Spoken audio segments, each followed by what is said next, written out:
Muling nagbabalik si Kasarsa, pero bago yan ito muna ang mga kaganapan bago maikabit ang mini driving light ni Smasher.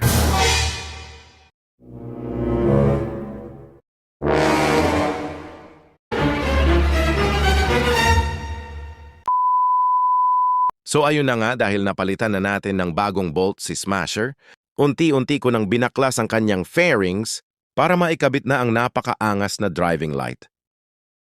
Dito pala ako kukuha ng positive connection sa kanyang susian para habang naka-off ang motor, hindi rin magagamit ang mini driving light, gagana lang siya once na yon ang susian. Para iwas discharge na rin sa battery.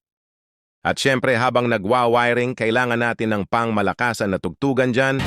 So tell me where do I start?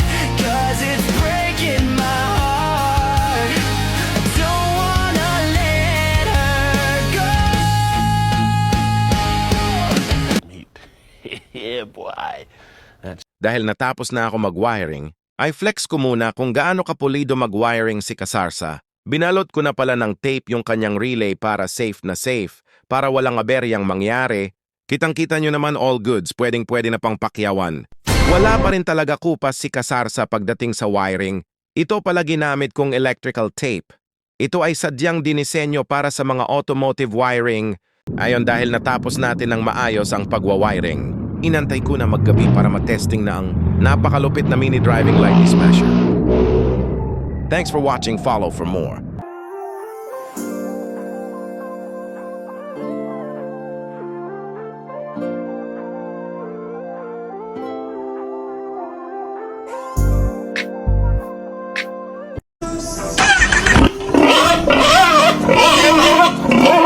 Sarsana. Nya!